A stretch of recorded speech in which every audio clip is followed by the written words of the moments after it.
Hello. We are ready. We're watching season 2, episode 1 right now. I'm so excited. I've been saving this. First of all, I hate that they're not doing the 9 p.m. Tuesday night releases anymore, but whatever. It's Wednesday. It's 1:47 p.m. I just finished my final for today, and I'm feeling kind of bad about it, so I'm glad I saved this until after so I can like just get into it. But yeah, I'm really excited for this. Okay, recap. What is it? Is this Grover? Yes. The music, the panpipes of his, oh my god, the dead satyr. Gross.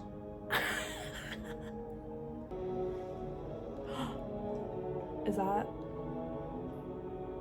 No, I don't know who that is. Is that like Allison, that new character? The golden fleece. Where's the rest?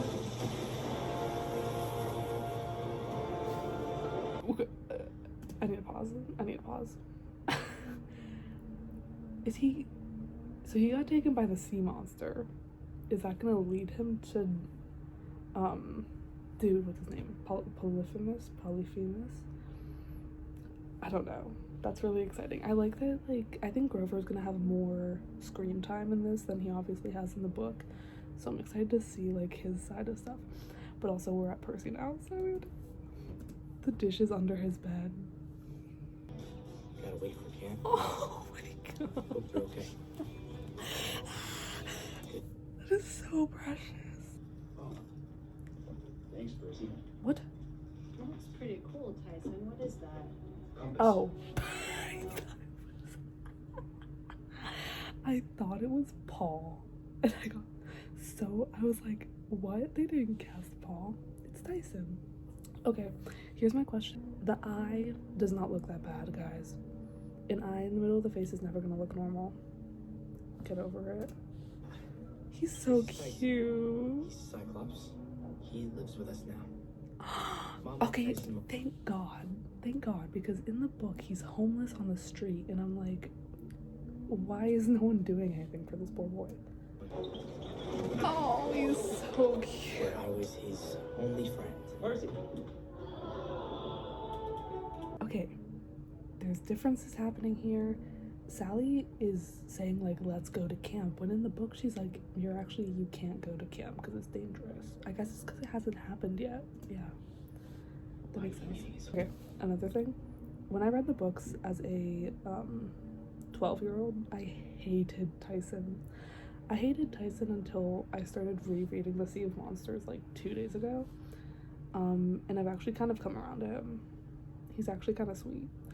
Also, the Percy and Sally are like one of the best parts of this show. It's so precious.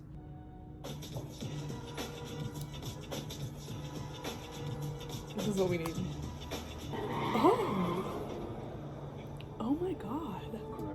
Wait, is this Annabeth? So they're skipping the whole school bit. That's interesting. What are you? You're the teacher at the time, right? About camp. It's all connected, child. Your satyr friend is in the dark. The Grey Sisters. Kristen CEO. Shaw. I never said boyfriend. I never said I boyfriend. never said boyfriend. I believe you. I didn't. I believe you. Maybe we should just take the train. No, the Grey Sisters. What about the other boyfriend? No. Is one of them? Italian. Oh my god.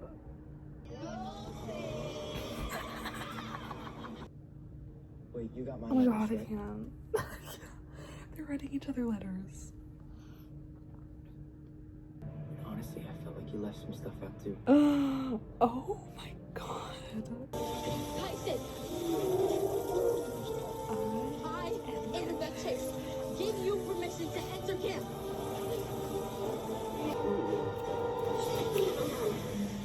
Clarice. No? A bow and arrow or a spear? Clarice.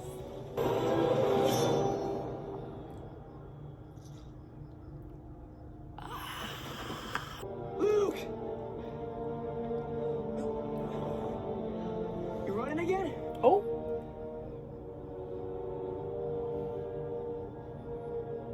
I'll see you out there. Luke poisoned her. Thalia was a hero. Oh, no. Made her last stand right here Oh my god, now Percy's doing it. to protect her friends. Wait, that's so cute. Because in season 1, it's the whole thing of like her being like, and she met a hero's fate. And then he's like, she met a pinecone's fate.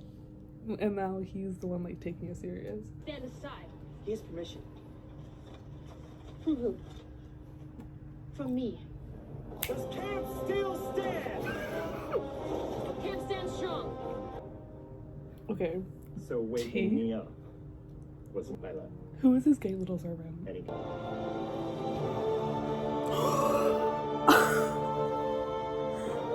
I forgot about that. Oh, wow. He never could keep his trident to himself. It is rather funny. Kronos. What? Oh, I'm sorry. Did you not know that? No. What is this?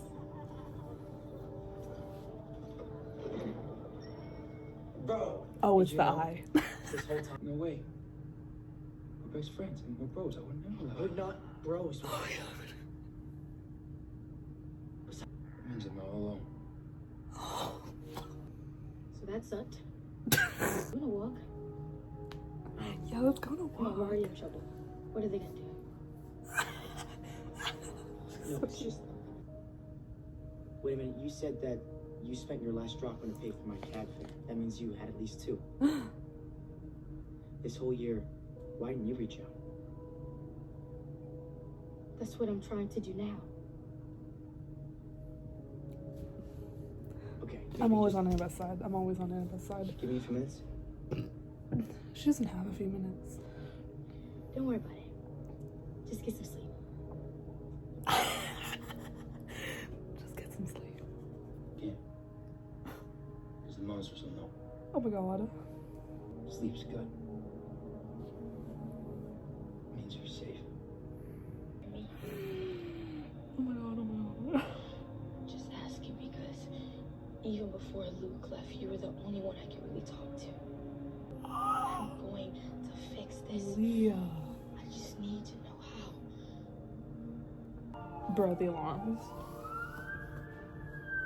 The reason you're wearing mine. Oh, wow. Does that make sense? wait, what's happening? It can only happen between best friends. Yeah. Wait, different end sequence. That was a great episode.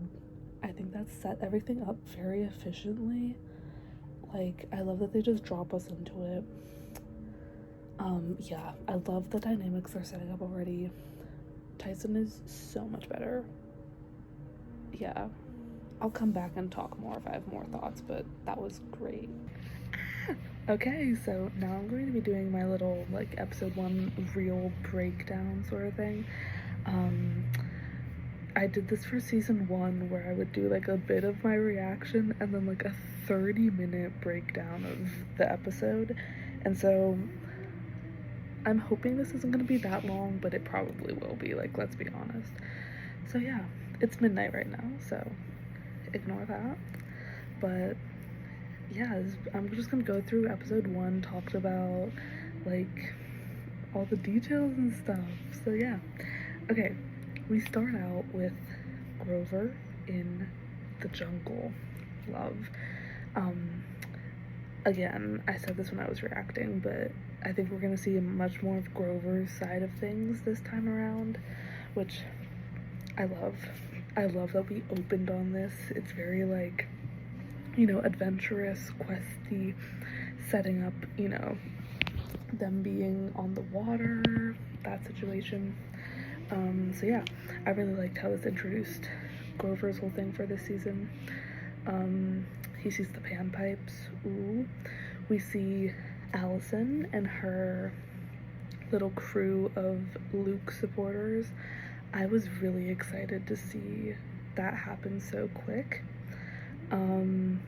There is sort of like, I have some feelings about how they're including new characters but not adding in certain characters like Charlie and Selena, or even like the Stoles, or like, I don't know, Katie Gardner. Like, they haven't introduced those smaller roles yet, but they've introduced completely like new characters. I questioned it at first, but they have been very like, the crew and like creators of the show have been very transparent about the fact that, just like with TV shows, it's hard to get actors who are going to be on for multiple seasons to do like little small things in one season and then be signed on to come back for the next season and the next season. It's just hard to do that, which like I get, like that's just how it is. So I've come around to it. Plus, I love the dynamic of Grover like already knowing Allison from camp and then her being like, we're not campers anymore, and being with Luke. I thought it was like a perfect setup of like the conflict. Also sets up like the fleece, Grover's search for Pan. It sets it all up so quickly. And then the big tentacle comes and gets Grover and takes him to Polyphemus. Then we get Percy like waking up from this dream, which love. Everything about the scene is so perfect. Like, the room is perfect, how small it is, his metal bed frame, you can see the fire escape. Like, there's so much good stuff about this shot. Him being twisted up in the blanket, like the cereal under the bed, it's so perfect. So yeah, he's waking up from this dream. He's very like thrown off. He's sort of thinking about like, you know, it's his last day of school. He's going to camp tomorrow, ready to see his friends. He's got the pictures of Annabeth and Grover on the mirror. Perfection. I was like, really, that was one of the things I was most rooting for in the show, was for them to include the Annabeth picture, which they did. Because in the book, obviously, he like carries around a picture of Annabeth in his folder. And it's so cute. So yeah, glad they kept that around. One thing I do miss is that in the book, Annabeth like follows him around with her invisibility cat for a little bit, but because they cut out the part of him like going to school, that doesn't really make sense. So it's, you know, fair enough decision. Another thing I want to mention is that it actually like makes me so annoyed when people are talking about how much they changed from the books.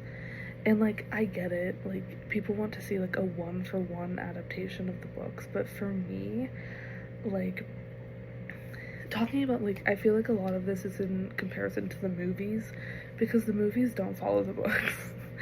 And people complain about those movies all the time, including me.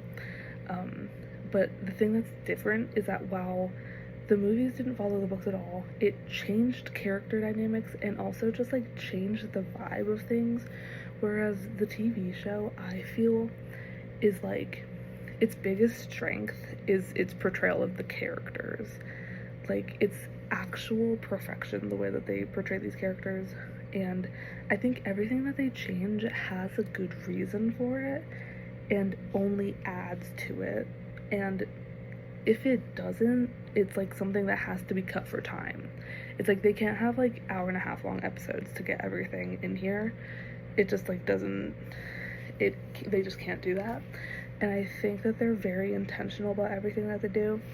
Another thing being how transparent they are about that. I feel like I definitely, more than most people, am very tuned into like the updates and the blog posts and you know, press releases from the cast and crew talking about the creation of these shows and episodes and stuff. And I've especially from like Becky.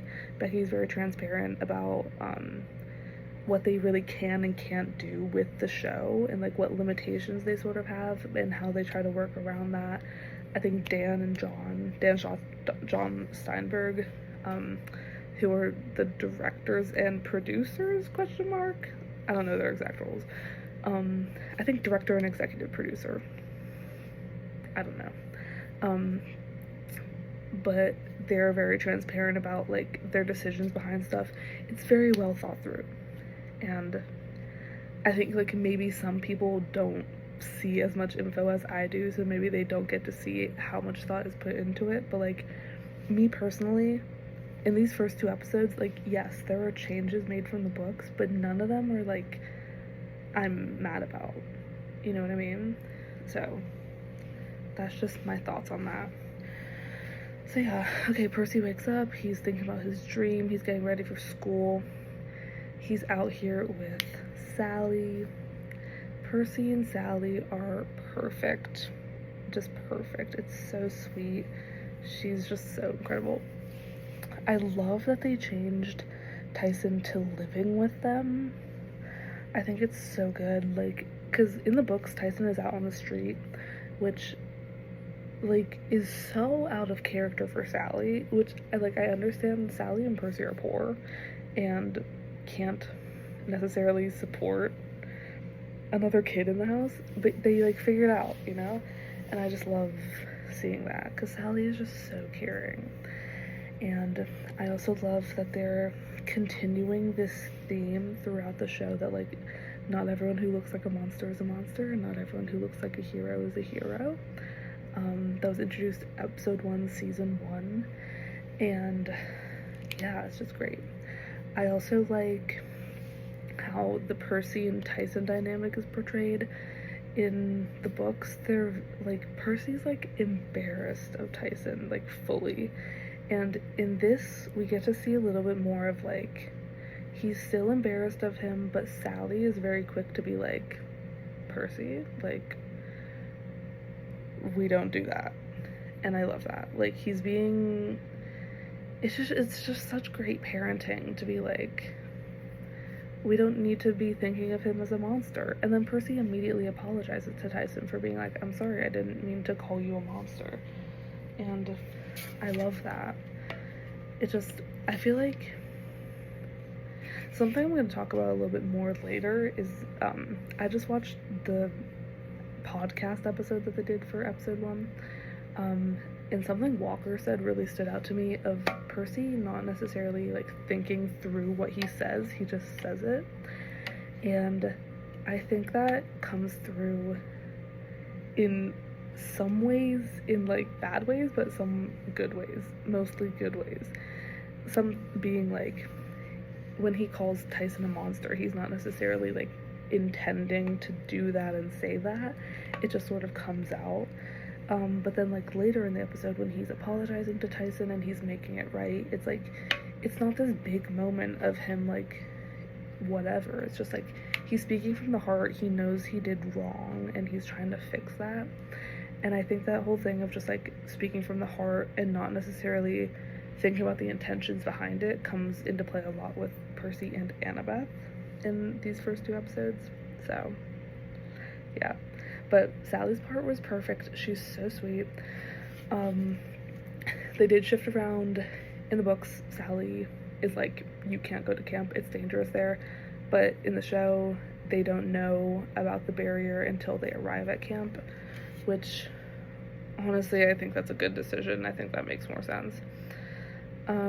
And then they go outside, they're on their way to school, and they immediately meet Annabeth. This great scene. The Grey sisters show up in their taxi with Annabeth, and first of all, there's this part where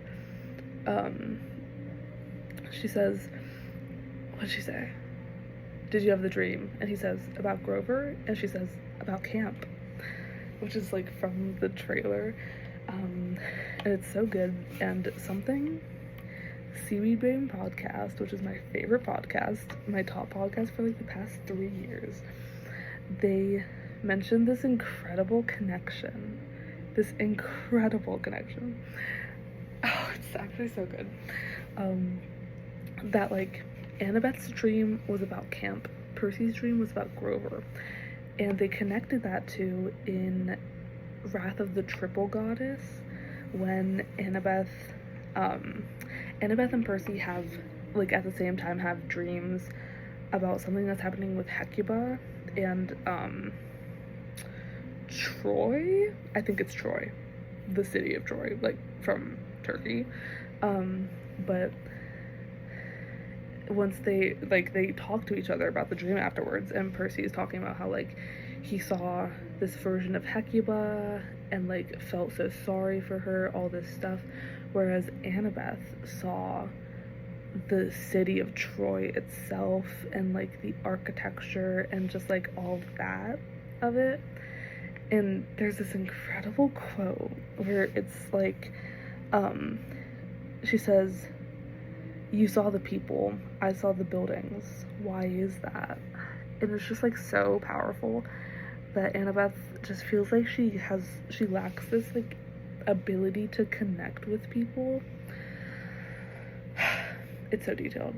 And so that's not necessarily a thread that really gets pulled upon in this episode, but I do love just seeing that through line of like Percy, his dream is about like Grover going missing. Annabeth's dream is about camp, this like location that she has such history with, being attacked.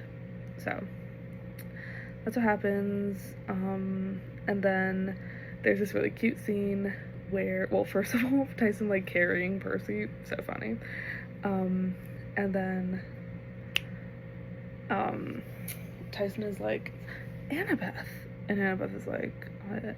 And he's like, "It's the girl from the picture. Percy's told me all about you." He's like, "You look at her picture like every day." It's so cute, like perfect little moment. Also, what was I gonna say? The Annabeth Tyson stuff is tea, because it's way more toned down than it is in the book, which I like. I like that the source of the conflict between Percy and Annabeth isn't Tyson. It's like this feeling of being left behind by each other, sort of. I love that. Then it's the Grey sisters, iconic scene. Boyfriend, I didn't say boyfriend, all of that. Tyson hiding in the hat. Wait, hold on, I need to watch this quickly. Wait, I'm so obsessed with Tyson hiding in the hat. Can I just say, I hated Tyson in the books. I've always been a Tyson hater, always. Daniel Deemer, you turned me around. Cause why am I crying every time he's on screen? He's so precious. I think like it comes from a really great mix of like the production team understanding Tyson's place and also just Daniel understanding Tyson's place, where it's like it's this balance of he is like a Cyclops baby, but he's not a child. He's not as infantilized as he was in the books. He's like a person who has been through stuff, who hasn't had a lot of protection in his life, so he knows about like the world of monsters and stuff, and he knows about the world of monsters, and he knows that like his safe place is with Percy and Sally, and he's just like everything else he's just very curious about. He's so cute. And then when Percy sort of starts to like kind of get iffy about that friendship and is like embarrassed sort of when he's claimed as a son of Poseidon, like Tyson really feels that to like such a degree, and he just wants to help and like be good, and I just like I can't. It's so cute. So that's beautiful. There's at some point there's like a joke that Percy makes that I thought was really funny, but I can't remember when it was or where it was. Oh, that's annoying. Maybe I'll remember at some point. But yeah, the chariot, arrives. Okay, actually, while I'm talking about Percy's jokes, I feel like one of the big complaints about season 1 was that obviously with us not being in Percy's head, it's hard to get those like witty little things that he says in the books. But we got some good ones in these 2 episodes. I can't remember them off the top of my head, but I remember there being like 1 or 2 specific moments where I was just like taken over by a feeling of like, this is like Percy Jackson. It was great. Okay, Chariot arrives at camp. They're talking. Let me look. I'm gonna watch this scene really quick. Okay. Percy and, oh my gosh, Percy and Annabelle talking about Space Mountain, and Percy being like, did you love it? It's so good. I think, okay, they are definitely introducing a lot more. The thing is, it's not even like Percabeth scenes, it's just scenes of them talking to each other, which I'm like, well, yes. I love, like, the more we can see them connect before we get to like the book 4 kiss, I think the better. And in the podcast episode, Walker talked about how even though they really are adding some more Percabeth stuff earlier than they did in the books, when he's playing Percy, he's very intentionally like not, I don't know how to explain what he was explaining. He's like, he's still oblivious. Like, the oblivious part of Percy is still very important because he doesn't realize what is really developing between the 2 of them until book 4, and even after book 4, like, he still doesn't really put it together. And this is another part of the thing of me being like, he's just talking from the heart, which is like, him talking to Annabeth right now is like not him being like, oh, I'm like having a great conversation with Annabeth. He's just like genuinely just like talking, no thoughts. Whereas Annabeth is like certainly overthinking this. Like, Percy takes things very much at face value, where Annabeth doesn't. So yeah. I'm trying to like, okay. And then they, as they're walking through the woods, they're talking about the letters that they sent to each other, which is new. In the books, they don't communicate with each other other than like, there's like implied that there was emails, but it's not really ever mentioned. And so here they're like writing letters to each other, right?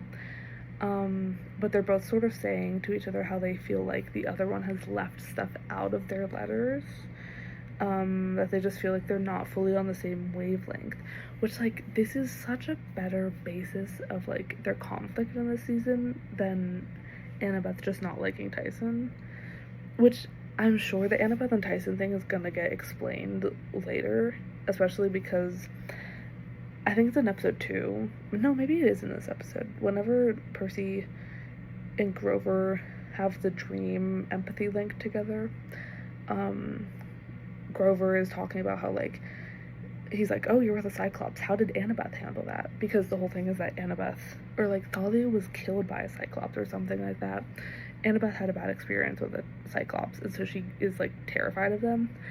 And in the show, it's not as emphasized. Like, Annabeth clearly feels some type of way about Tyson, but it's not like the main thing happening, which I love. And then they fight the Lystragonians. The camp area is a little iffy. We see Clarice come in. She's like the guard of camp now, which I love that for her. And then as they're doing this, they discover that the Lystragonians was a distraction and that someone's attacking Talia's tree. And then this incredible scene with Luke. Oh my gosh. I'm like, unfortunately, like, I'm half like Luke apologist. Sorry. I just think he's got points. His points are valid. His ways of going about it are not as valid. And I think something interesting is going to be seeing how much I feel like there's a possibility of them leaning more into Kronos having complete control of Luke. I think that would make him a more empathetic character, because like in the books it happens way later. It's in like book 4, 5, like mainly 5, where it's sort of revealed that Luke really doesn't have any control over the war and like the harm he's doing to people. It's really like all Kronos' orders. And so I think there's a possibility as we get deeper into this season of them really being like, Kronos fully is the mastermind behind this. Luke is just like one of his pawns, if they wanted to go that route and make Luke a more sympathetic character, which it seems like they might be doing that already. I'm not sure. I'm excited to see where they go with it. But I love this scene where they all run up and Annabeth looks so hurt and just like betrayed, and then Percy also is like so betrayed, and he just goes, "You running again?" Yes. And then Luke just like says, "I'll see you out there." And that to me is giving like, he doesn't want to come here and fight. It's not personal. Like, that's really the vibe I'm getting from Luke, is just he like, he can't stick around for that long. He can't really fully like think about what he's doing. He's just like, "I'll see you out there," and then leaves. Love. And then Annabeth with Thalia's tree. That's so emotional. And then this part, I was so locked into this part when Annabeth is like crying with the tree, but then Tyson's like, "What's going on?" And Percy explains Thalia and like everything that happened with her and the tree and all that. Whereas in season 1, he was fully like not taking it seriously. Annabeth was the one explaining the tree Thalia lore to him, and he hit her with the "she met a pinecone's fate" and is like joking about it. So it shows like some growth on Percy's part. So yeah, she's very upset about the tree. We meet Tantalus. I think Tantalus is like tea, the most tea that's ever entered this camp. His little cloak, his gay satyr sidekick, I love. Like, my worry was that Mr. D, Tantalus, and then whenever Quintus is introduced, I was worried that those three are like kind of so similar, but it just works. I don't know. I still feel like in this episode, Tantalus and Dionysus are kind of similar, but it's like a great way. It's like they're bouncing off of each other. I like it. And then he's basically like, they're all basically like, "We need to kill Tyson," which is interesting because I'm reading Court of the Dead right now, which is all about them bringing monsters into Camp Jupiter in California, like the Minotaur and Pusai, other things like that. And it's sort of like the same thing. Like, I didn't even make that connection that the Court of the Dead is doing a very similar thing to Sea of Monsters, with them like bringing and introducing monsters to them, because Percy's defending Tyson from everyone and being like, "Yo, he's not a monster." And then Tyson gets claimed by Poseidon, and Percy's like, "Oh my gosh." Then they meet up with Dionysus. Dionysus and Tantalus talk to them, and Percy gets put on house arrest. I think somewhere in there is the joke that I was talking about that was so funny, but I don't remember. And then there's this scene with Percy and Tyson. Percy gets kind of mad at Tyson because he thinks that he might have known that he was a son of Poseidon and didn't warn him, but that's not the case. It's very cute. And then we get this scene. The scene on the front doorstep. It's so detailed. So Annabeth comes to the door. Mind you, like, as like background, this is after a year of them sort of only talking to each other through letters and not being fully honest with each other.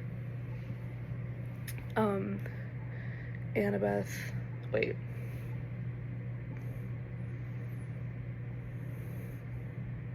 Never mind. Okay, I'm back.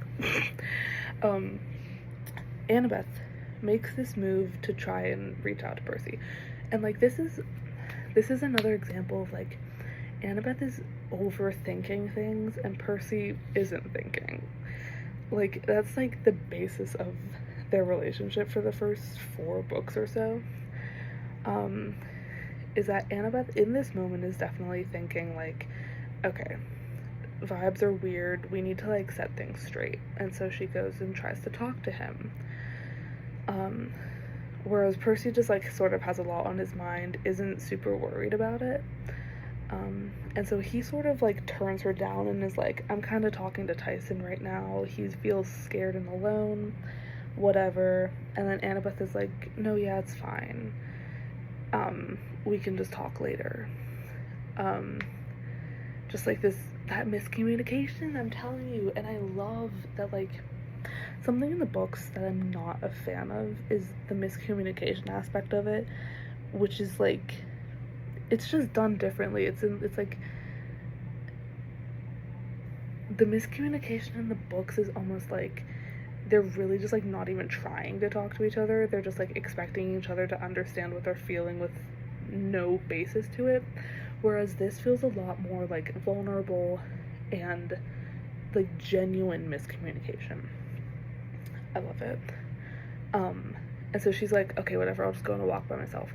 But then they have this discussion about the drachmas, where like Annabeth finds out, okay, like in their letters they were telling each other that they didn't have golden drachmas, and so they couldn't iris message each other. And so they like only could do the letters. Oh my gosh, it's so good. And so like Annabeth, when they get into the cab, Percy has the drachma that his mom gave him that morning. And so Annabeth is like, you had a drachma, why didn't you reach out to me? And he was like, my mom just gave it to me that morning. But you also rode in the cab and you also had drachmas, so why didn't you reach out to me? And it's just this moment of like, it's just really setting up that like they want to talk to each other, they enjoy talking to each other, they like just find connection with each other. Like, it's just beautiful. But they're like scared to talk to each other, they just like don't really know how to communicate, and they're also just like going through stuff that they don't necessarily want to come to terms with or talk about. Being like Annabeth not liking her situation at home, that sort of thing. Yeah. And then we get the scene of Tyson in his bed at night. Like it's actually too much. When he's laying in his bed and you can see the scars on his back. I didn't even notice that the first time I watched. Like, I thought that was an undershirt. But it's his back with all his scars. And I think it's such a subtle way of, like, characterizing Tyson in that he's not a baby. He's, like, been through so much stuff. It's so good. The show is really good at, like, sort of fixing those sort of characters. Like, Rover and Tyson were both annoying in the books. I'm so sorry. Like, I'm so sorry. But it's true to me. And they fixed it, and blessed for that. Then we get the scene of Annabeth at the tree. This was so touching to me. It's like literally like the most vulnerable we've seen Annabeth in the whole show so far, which I think is like a great thing to do from the jump in season 2. Her being like, Thalia's the only one she can talk to. Like, that's literally her sister. Like, it's so beautiful. And I also love the implication that, like, what Annabeth is feeling when she's at the tree, her crying, her feeling alone, her feeling like she can't talk to anyone, was, like, what she was feeling when she went to ask Percy if they could go talk. And then he's sort of like, nah, I'm sort of busy right now. And so she had to go alone. But, like, she was trying to reach out and, like, make Percy into someone that she could talk to, like how she talks to Thalia. Oh my gosh, it's just beautiful. And so, yeah, I think, like, and her crying at the tree, like, honestly, Leah's best moment in the show so far. It was so well done. Then we get the dream of Percy and Grover with the empathy link for the first time. It was just funny them switching clothes, setting up the whole empathy link and the whole Cyclops thing very quickly. Like, loved it. It was quick to the point. The wedding dress, it's so good. Grover being like, how do I look? Him being like, perfect. Oh wait, that's actually not in this moment. That's later. Pretend I didn't say that. And then they like look at the map at the coordinates and he says, Sea of Monsters. And then Percy goes to Thalia's tree, finds Annabeth, and is like, I know what we need to do to save camp. And it's just great. So, yeah. Let me check my notes to make sure there's nothing else I have to talk about.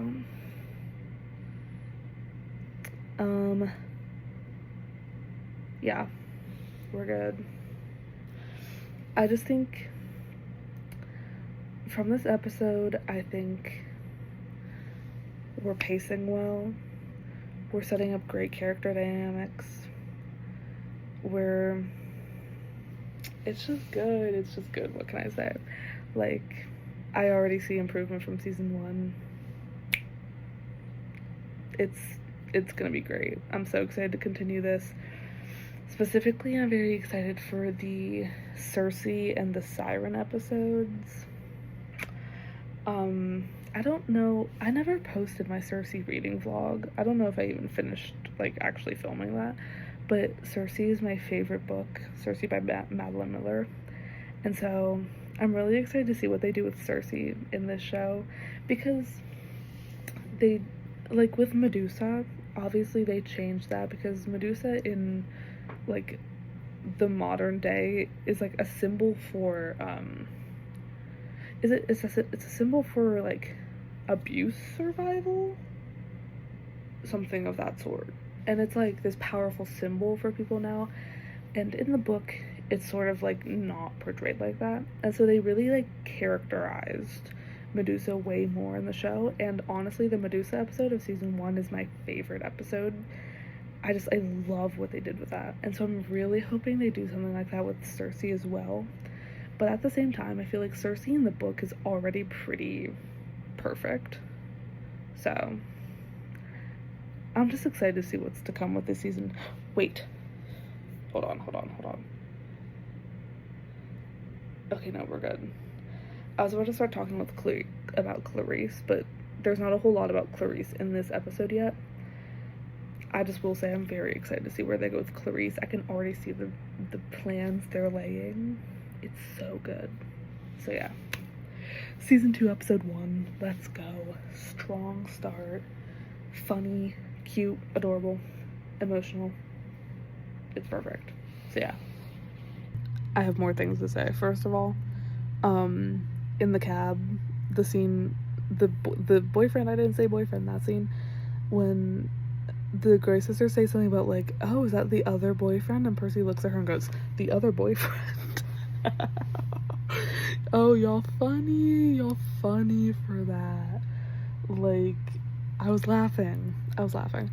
Second of all, I was just went on about how I was a Luke supporter, but I will say, like, him poisoning the tree was diabolical and evil. However, in his mind, I fully am convinced that Luke is thinking in that moment, he's like, Talia being turned into the tree is, like, sort of a thing that the gods put upon her. And I fully believe that Luke is, like, when he's stabbing the tree, he's not thinking about that as, like, killing Thalia. He's thinking about that as, like, an act towards the gods, towards Zeus, that sort of thing. I refuse to believe that Luke is that evil. I'm so sorry. But, like, that was diabolical for him to be stabbing the tree that is Thalia. Evil, evil, evil. I have another thing to say. I forgot. Okay.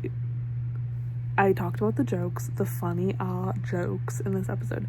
In both episode 1 and episode 2, there is a sex joke in each of those episodes, which I find so amusing. Like, what is happening with my eye? Not too much now. Okay. I find that so amusing. I love that. Because in episode 1, it's a thing of Mr. D being like, something about Poseidon's trident, he says. something about him like using his trident a lot, like something like that. And Mr. D saying it, and just like him laughing and laughing and laughing. It's just like, that is funny. That is funny. It's so good. And one final thing from the jump, I just want to say this. At the end of this season, there's supposed to be a Percabeth kiss on the cheek at like the chariot races that they do at the end of the book. Annabeth, like, they win or something, and Annabeth kisses him on the cheek. To me, in the books, that has always felt like so out of place. And I think that is even like more evidence as to why in this season they're like Percabeth is Percabething, like it's happening, it's in motion.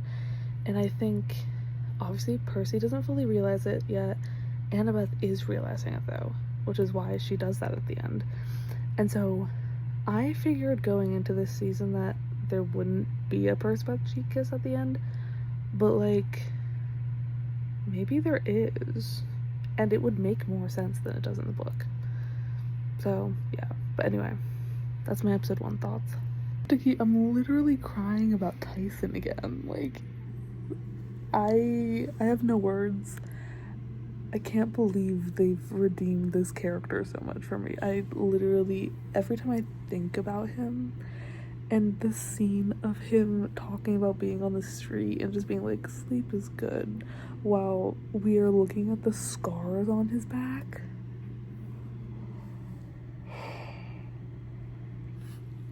They were cooking.